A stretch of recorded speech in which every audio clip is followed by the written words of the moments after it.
I never planned to reveal my success at my brother Ethan's wedding. For years, I'd kept my true position hidden from my family, letting them believe I worked at a tiny consulting firm while I secretly built an empire. But Ethan's cruel words that day changed everything. Standing in the opulent ballroom of the Grand Plaza Hotel, I smoothed down my simple navy dress deliberately chosen to be understated. Around me, crystal chandeliers cast a warm glow over elaborately decorated tables, while waiters circulated with champagne. This was exactly the kind of ostentatious display Ethan loved, a chance to show off his supposed success to everyone. My mother's voice cut through my thoughts. "There you are. Why aren't you mingling? Everyone's asking about you." Her eyes swept critically over my dress, her lips pursing slightly. "Though I suppose there's not much to tell." I took a slow sip of champagne, thinking about the board meeting I'd led just yesterday, where we'd finalized the acquisition of our biggest competitor. "I'm doing fine, Mom. The consulting work keeps me busy." She sighed dramatically. "Busy isn't the same as successful, dear. Look at your brother, youngest VP in Sterling Industries history, about to marry the CEO's daughter. That's what real success looks like." I bit back a smile, knowing that Sterling Industries had been struggling lately. In fact, they'd been desperately trying to arrange a meeting with my company's CEO, me, for months. But of course, my family didn't know that. They didn't know that the tiny consulting firm I supposedly worked for was actually Aurora Consulting Group, one of the largest business advisory firms in the country. And they certainly didn't know that I wasn't just an employee. I was the founder and CEO.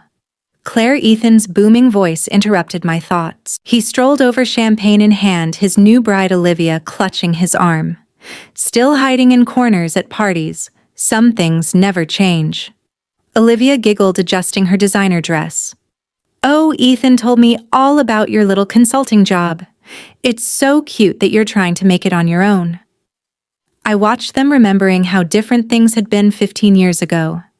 Back then, Ethan had been the struggling one, barely passing his classes while I graduated top of my class. But then Dad had stepped in, using his connections to get Ethan an entry-level position at Sterling Industries. Meanwhile, I was told to be realistic about my ambitions. "Someone has to do the small jobs." Ethan continued, his voice carrying just enough for nearby guests to hear. "Poor sis, still working at that tiny firm while the rest of us are making real careers. But hey, at least you can say you're independent, right?" Olivia laughed again, a sharp sound like breaking glass. "Oh, darling, be nice. Not everyone can be as successful as you." I felt the weight of the antique locket around my neck. My grandmother's final gift to me before she passed. She had been the only one who believed in me, who supported my dreams with more than just empty words. "Success comes in many forms, Ethan," I said quietly. Sure. He waved his hand dismissively. "Speaking of success, did you hear Sterling's CEO is actually coming to the wedding reception tonight? Mr. Harrison himself. He never attends employee events. But for me," he puffed up with pride. I knew exactly why James Harrison was attending. He wanted to discuss the potential buyout of Sterling Industries, a discussion he'd been trying to have with me for weeks. I'd been deliberately delaying, wanting to see how desperate they'd become. "That's wonderful," I murmured, hiding my smile behind my champagne glass. "Try not to embarrass me when he arrives," Ethan added. "Just stay in the background. This is important for my career." Before I could respond, a sudden hush fell over the room. James Harrison had arrived, his commanding presence drawing all eyes. He was exactly as I remembered from our video calls, tall, distinguished, with steel gray hair and sharp eyes that missed nothing. Ethan immediately straightened, tugging Olivia along as he prepared to greet his CEO. But before he could take 2 steps, Harrison's eyes landed on me, and his face lit up with recognition. "Miss Mitchell," he called out, striding purposefully in my direction. "I had no idea you'd be here." Ethan froze, mid-step, confusion written across his face. Olivia's perfectly plucked eyebrows drew together in bewilderment. Claire Harrison continued as he reached me, extending his hand respectfully. We've been trying to arrange a meeting for weeks. I didn't expect to run into you at an employee's wedding. I could feel Ethan's eyes boring into me as I shook Harrison's hand. Hello, James? Surprised to see me here? Why wouldn't I be? It's not every day you run into the CEO of Aurora Consulting at a company wedding. He glanced at Ethan, then back to me, realization dawning in his eyes. Wait, is Ethan your brother? I confirmed, allowing myself a small smile as I watched the color drain from Ethan's face. Though he didn't know about my position until just now, the silence that followed was deafening. I could see my mother's hand trembling as she clutched her champagne glass, my father's jaw hanging open in shock.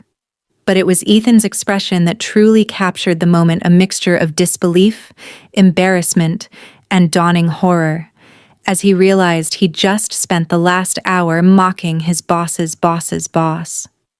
James Harrison looked between us, clearly trying to process this revelation. Your brother. But he said his sister worked at a small local consulting firm. That's what they all thought. I said, my voice carrying clearly in the stunned silence.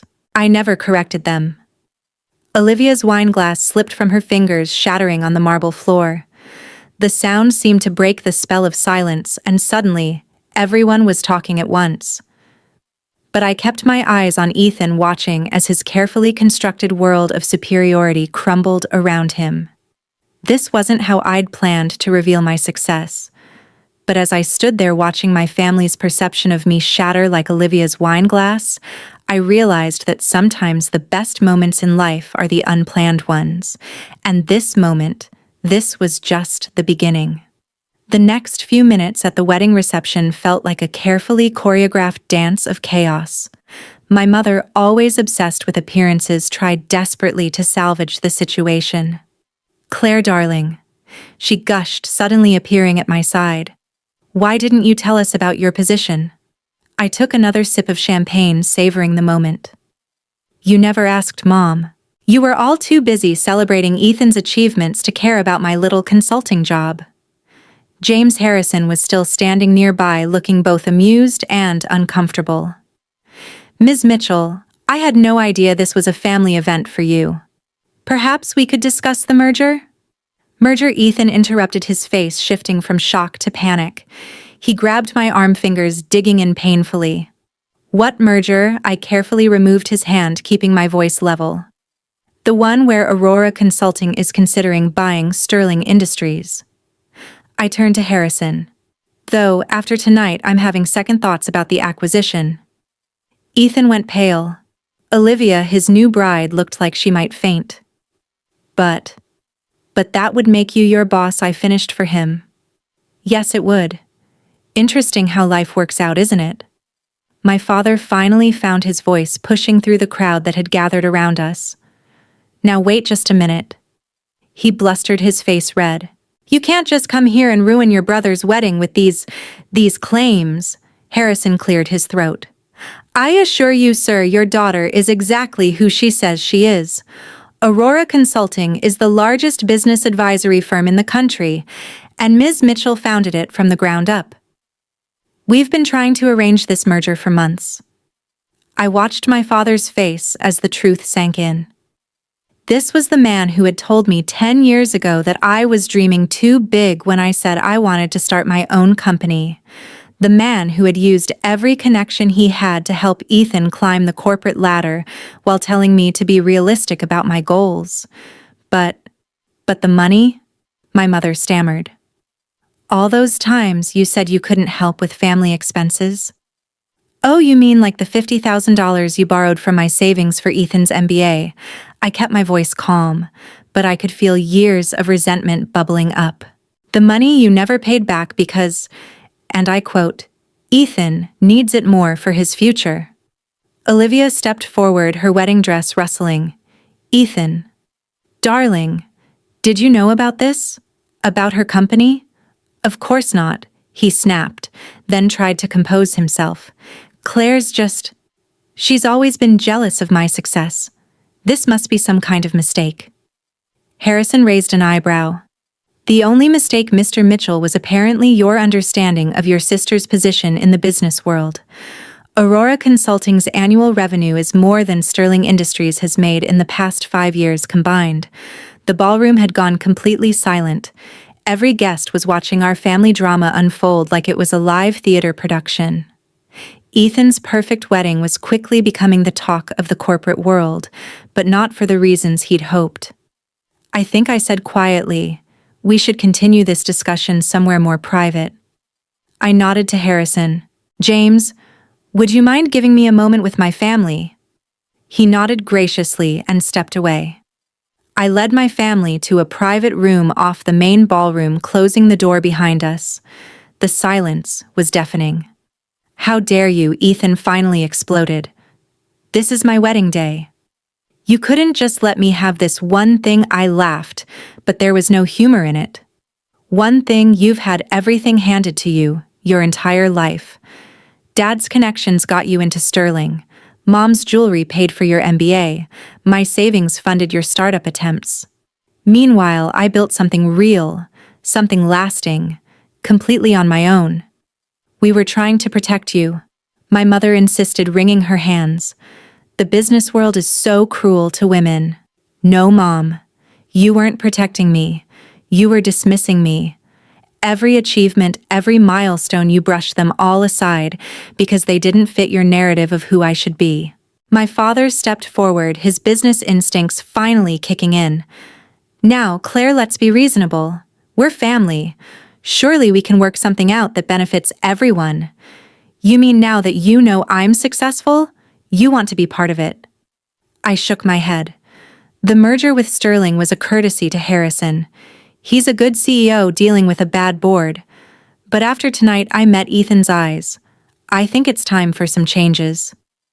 "You can't do this," Ethan whispered, his arrogance finally cracking. "My position. My future. Your position was always built on sand, Ethan. You've lost 3 major clients this year alone. The only reason you still have a job is because of your connection to Olivia's family." I straightened my simple navy dress. "But don't worry, when Aurora acquires Sterling, we'll find a position suited to your actual qualifications." Olivia let out a small sob. "My father won't let this happen. He's on the board." "Your father," I said gently, "called me last week to make sure the merger goes through. Sterling Industries is drowning in debt, and Aurora Consulting is their only lifeline." The gravity of the situation finally seemed to hit Ethan. His legs gave out and he sank into a nearby chair. "All this time, while we were mocking you, you were building an empire. I tried to tell you. All of you. So many times. But you never listened. You were too busy planning Ethan's next promotion, too focused on maintaining the perfect family image." I moved toward the door. "Well, now you know the truth, and things are going to change." "Claire, please," my mother called out as I reached for the handle. "We're still family." I paused, my hand on the door. Family. I turned back to face them. Family supports each other. Family listens. Family doesn't mock and dismiss and tear down. You weren't family when I was struggling. You don't get to claim family now that I'm successful. With that, I opened the door and walked back into the ballroom, leaving them to process the new reality of our family dynamic. Harrison was waiting for me near the bar, a knowing look in his eyes. "Shall we discuss the merger terms, Ms. Mitchell?" I nodded, a small smile playing at my lips. "Yes, James. I think it's time to reshape Sterling Industries, starting with the management structure." As we walked away to discuss business, I could feel my family's eyes on my back. The simple navy dress I'd chosen to seem understated now felt like armor. They had spent years underestimating me, dismissing my achievements, treating me like the family disappointment. But now they knew exactly who I was. And this was just the beginning of their education. The weeks following Ethan's wedding were exactly what I expected: a hurricane of family drama, desperate attempts at reconciliation, and not-so-subtle manipulation. My phone buzzed constantly with messages. Claire, darling, let's discuss this like family. Mom, your brother is devastated. How could you do this to him, Dad? We need to talk about my position at Sterling. Ethan, my father wants to meet with you. Olivia. I ignored them all. I had a merger to complete. The morning of the Sterling Industries board meeting, I stood in my office on the top floor of Aurora Consulting's headquarters, adjusting my suit jacket. This wasn't the simple navy dress from the wedding. Today, I wore a tailored black Armani suit that screamed power and authority. No more hiding. My assistant Rachel knocked on the door. Your brother is here again, Ms. Mitchell. Third time this week. I sighed, checking my watch. Send him in. Might as well deal with this before the board meeting. Ethan walked in looking disheveled, a far cry from his usual polished appearance. His designer suit was wrinkled, his tie slightly askew. Claire, please. You have to listen to me. I'm listening, I said, sitting behind my desk. Though I'm not sure what's left to say after your 20 voicemails and 37 texts. He ran a hand through his hair. Look. I know I was awful at the wedding. I know I've been dismissive of your work. But you can't just take over Sterling Industries. My whole life is there. Your whole life, I repeated slowly, was handed to you. Every opportunity, every promotion, every success, it was all arranged by Dad or bought with someone else's money. Usually mine. That's not fair. Not fair. I stood up, placing both hands on my desk. What's not fair was using my savings for your MBA without asking. What's not fair was mocking my tiny firm while I built an empire. What's not fair was treating me like a failure while I succeeded beyond anything you could imagine. I'm sorry, he whispered. And for the first time, I thought he might actually mean it. Sorry doesn't change the past, Ethan. And it doesn't change what's about to happen. I checked my watch again. The board meeting starts in an hour. I suggest you prepare yourself. What's going to happen to me? I sat back down, studying him. That depends on you. Aurora Consulting rewards competence, not connections. If you want to keep a position at Sterling after the merger, you'll have to earn it. Actually earn it. His face paled. You mean, starting from the bottom? Learning the business properly. No shortcuts. No special treatment. I held up a hand as he started to protest. It's that, or severance. Your choice. Just then, my office door opened again. This time, it was my parents barging in despite Rachel's protests. Claire, my mother started, her voice quivering. We've been trying to reach you for weeks. I've been busy, I replied coolly. Running my tiny firm takes a lot of work. My father stepped forward, his face set in what I recognized as his negotiation expression. Honey, we need to talk about this rationally. You can't just destroy your brother's career over some past misunderstandings. Misunderstandings? I laughed. Is that what we're calling years of dismissal and disrespect now? We made mistakes, my mother admitted, wringing her hands. But we're family. Surely that counts for something. I opened my desk drawer and pulled out an old photo, the last family portrait we had taken before I started Aurora Consulting. In it, I stood slightly apart from the others, wearing a simple dress while they were all in designer clothes. Even then, I was an outsider in my own family. Family counted for something when I needed support starting my business. It counted when I was working 18-hour days building my company. It counted all those times you chose to celebrate Ethan's minor promotions while ignoring my major achievements. I set the photo down. But now it's just business. A knock at my door interrupted us. Rachel poked her head in.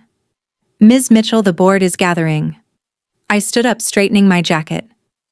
Thank you, Rachel. I'll be right there. I turned to my family. You're welcome to stay and watch the meeting on the monitors in the waiting area. I think it'll be educational. The Sterling Industries boardroom fell silent as I walked in. 15 pairs of eyes followed me to the head of the table where James Harrison stood to greet me. Ms. Mitchell, thank you for joining us. Shall we begin? The next hour was a master class in corporate restructuring. I laid out Aurora's plans for Sterling department by department, position by position. By the end, several board members were nodding appreciatively, while others looked shell-shocked. And finally, I concluded, we'll be implementing a complete overhaul of the management structure. No more positions based on connections rather than competence. Through the glass walls, I could see my family watching from the waiting area. Ethan had sunk into a chair, his head in his hands.